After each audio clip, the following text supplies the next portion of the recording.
अस्सलाम वालेकुम everyone, this is Miya Akbar. Hopes आप सब लोग ठीक होंगे और मेरी वीडियोस आपको पसंद आ रही होंगी।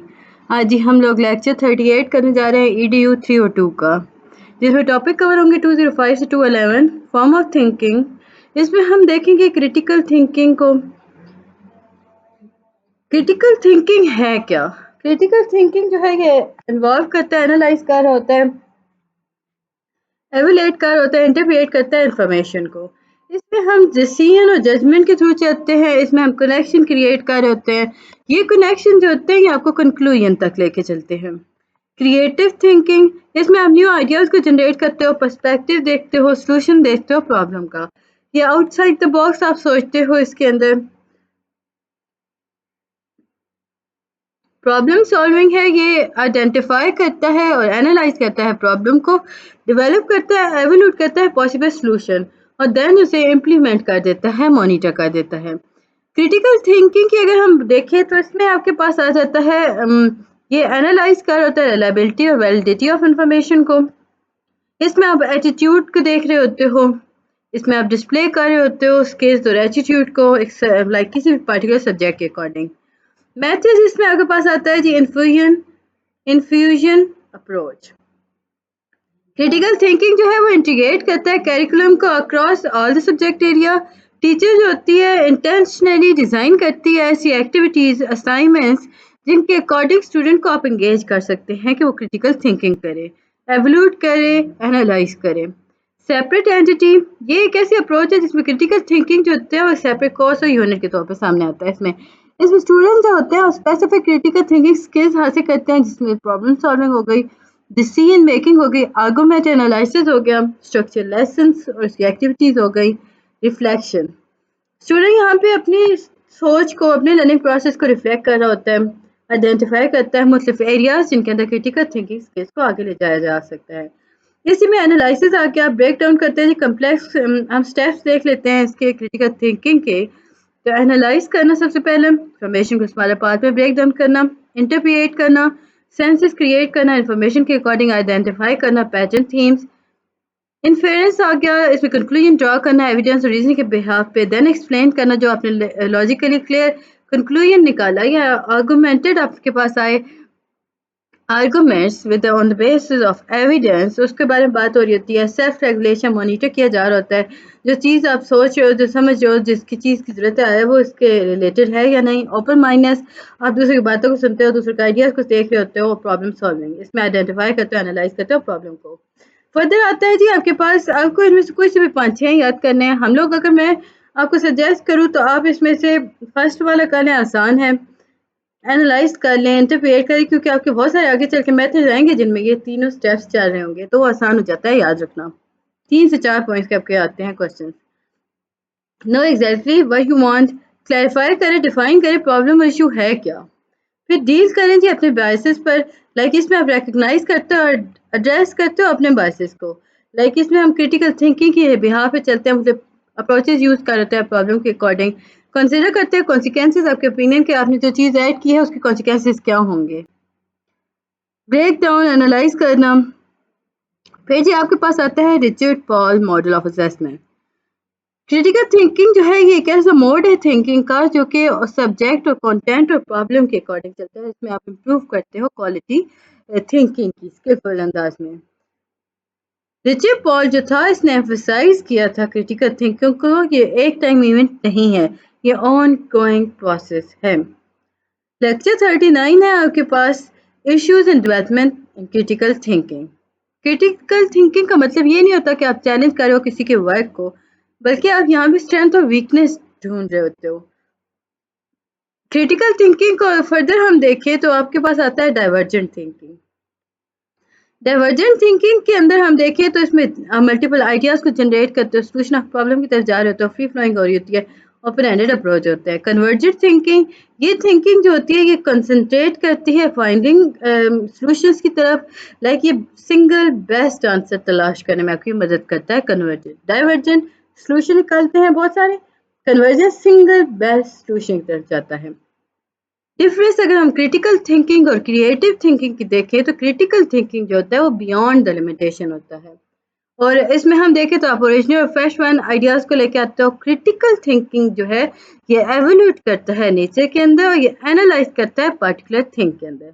तो हम कह सकते हैं कि जो क्रिएटिव थिंकिंग होता है वो जनरेटिव होता है पर्पस के अकॉर्डिंग, और क्रिटिकल थिंकिंग जो होता है वो एनालिटिकल होता है इन पर्पस। आसान, क्रिएटिव थिंकिंग जनरेटिव होगा और एनालिटिक होगा क्रिटिकल थिंकिंग। प्रॉब्लम सॉल्विंग एक ऐसा एक्ट है जो डिफाइन करता है प्रॉब्लम को, डिटरमिन करता है उसकी कॉजेज को, देन उसे आइडेंटिफाई करता है, प्रायोरिटाइज करता है, सिलेक्ट करता है अल्टरनेटिव सॉल्यूशंस को और देन इम्प्लीमेंट करता है सॉल्यूशन के ऊपर। Common obstacle to problem solving, common क्या है? Mental set, functional fixedness, unnecessary constraint, irrelevant information. Mental set जो है ये टेंडेंसी है, ये अप्रोच है जिसके अंदर आप प्रॉब्लम को सेम वे में करते हो जैसे पास्ट में किया था। इसमें आप इवन वही अप्रोच यूज़ करते हो जो करंट प्रॉब्लम के अकॉर्डिंग हो ना हो, बस आपने जो पास्ट में की थी उसी करते हैं। आप इफेक्टिव अप्रोचेस यहाँ पे यूज़ नहीं कर रहे होते। मेंटल सेट के बाद फंक्शनल फिक्सनेस आ गया। ये ऐसी टेंडेंसी है जिसके अंदर आप देखते हो ऑब्जेक्ट और कॉन्सेप्ट जो है वो एक फंक्शन के अकॉर्डिंग यूज़ हो रहा है या नहीं, इसमें कितनी एबिलिटी है, वो लिमिट कितना है, आप सॉल्यूशंस के अकॉर्डिंग चलते हो।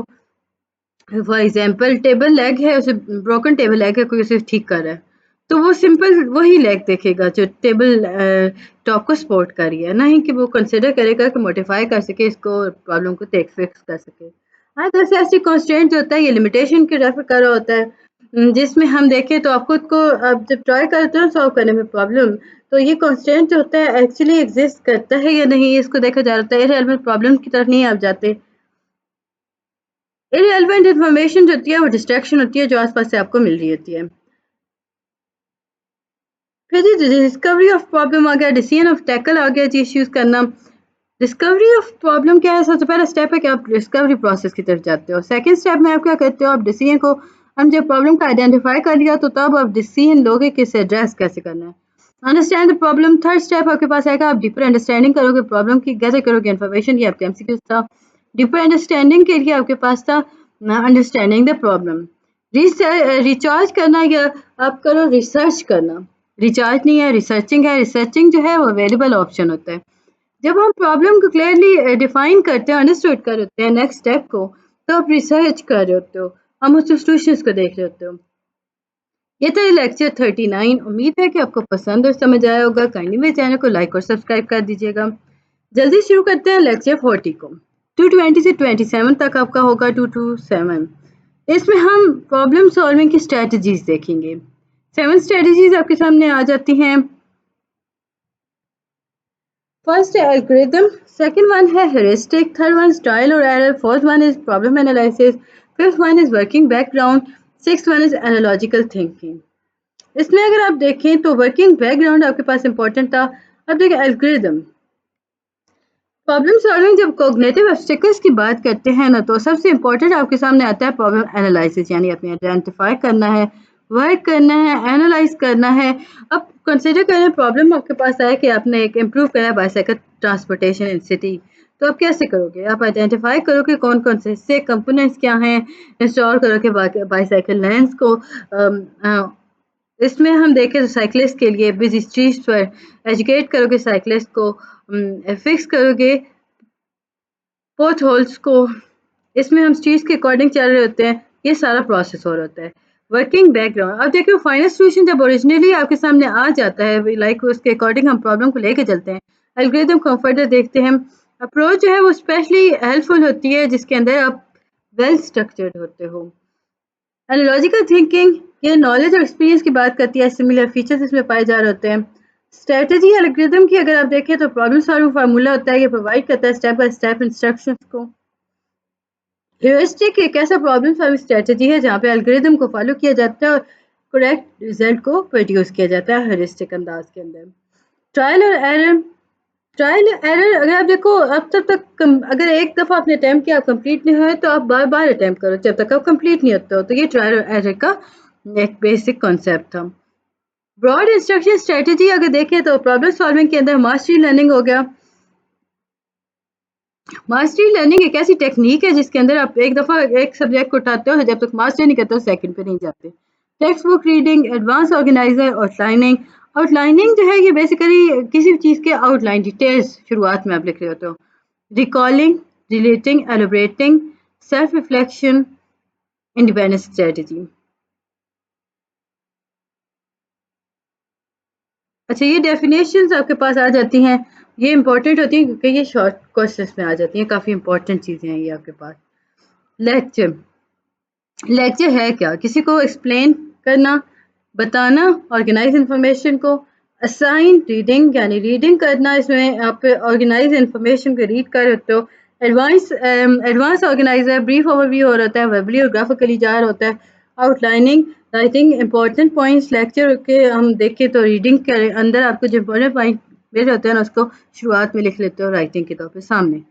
टेकिंग पॉइंट्स, इसमें आप इंपॉर्टेंट पॉइंट्स को लिख रहे होते हो अलग चीज़ पर ऑर्गेनाइज अंदाज में। कॉन्सेप्ट मैप, ये ग्राफिक डेप्रिसिएशन होती है, रिप्रेजेंटेशन होती है, रिलेशनशिप बताती है कॉन्सेप्ट, टर्म, आइडियाज़ की। ये भी आपका एमसीक्यूज था जी। कॉन्सेप्ट मैप के अंदर आया होता है, ये पूरा दिया हुआ था और इससे मैं आपने बताना था ये है क्या। Medline Hunter effective teaching strategies का सेट है जो कि एम्फसाइज करता है, क्लियर प्रेजेंटेशन देता है, गोल्स की एक्सप्लेनेशन की। मास्टरी लर्निंग ये टर्म जो है इंस्ट्रक्शन अप्रोच के अंदर होती है। जब आप मटेरियल प्रोवाइड किया जाता है हाई लेवल पे, उसे आप जब तक कंप्लीट नहीं करते हो, मास्टर्स नहीं हो जाते हो, देन आप आगे तक नहीं जाते हो, तभी आप फर्दर मूव करोगे। इंडिपेंडेंट स्टडी, इसमें स्टूडेंट जो होता है वो अकेले वर्क कर रहा होता है। सेल्फ रिफ्लेक्शन, इसमें वो अपने बिलीफ और एक्सपीरियंस के बारे में बात करते हैं। Inquiry learning, inquiry based learning जो है ये बेसिकली ऐसी लर्निंग है जो एंगेज करती है स्टूडेंट्स को कोरियर वर्क से कनेक्शन करें। कोऑपरेटिव लर्निंग, ये अप्रोच स्टूडेंट्स को वर्क करवाती है टास्क के अकॉर्डिंग। डिस्कवरी लर्निंग जो होता है वो एजुकेशन कॉन्सेप्ट के अप्रोच है और इसमें स्टूडेंट जो होता है वो एक्सप्लोर करता है कॉन्सेप्ट को। डायरेक्ट इंस्ट्रक्शन को ट्रेडिशनल अप्रोच कहा जाता है टीचिंग के अंदर। ये डिस्क्राइब करता है टिपिकल क्लासरूम को जिसके अंदर प्रोफेसर जो होता है वो डायरेक्टली प्रेजेंट होता है। रिकॉलिंग, आप अपने सिचुएशंस को अपने दिमाग के अंदर रिमेंबर्स कर रहे होते हो, लाइक पास्ट सिचुएशन को। रिलेट करना, एसोसिएट और कनेक्ट कर रहे होते हो। एलिब्रेट करना, एक्सप्लेन कर रहे होते हो फुली। अब ये चीज़ें जो होती हैं ये आपके पेपर में नहीं आती, सो हम इन्हें स्किप कर रहे होते हैं। बाकी इसमें देखें मैं इतनी चीज़ें स्किप इसलिए करती हूँ, आप लोग फिर कमेंट करके मुझे पता करते हो कि इतनी सारी चीज़ें स्किप क्यों कर दी। ये पेपर रिलेटेड इंपॉर्टेंट नहीं है, ये आपको समझाने के लिए थे कि ये है क्या चीज़। हम पेपर ही की बात कर रहे हैं। उम्मीद है कि आपको हर चीज़ समझ आ रही होगी। अब देखिए एलिब्रेट करना है इन्फॉर्मेशन को। न्यू इन्फॉर्मेशन को आप एलिब्रेट किस तरह करते हो? आस्क करते हो क्वेश्चंस को न्यू मटेरियल के अकॉर्डिंग, रेफर करते हो आइडियाज़ को रिलेशनशिप के कॉन्सेप्ट्स के अकॉर्डिंग, स्ट्रेटजीज को लेकर जाते हो। ऑर्गेनाइज करना न्यू इन्फॉर्मेशन को, स्टूडेंट्स को आप कहोगे कि आउटलाइन इन्फॉर्मेशन रीड करें।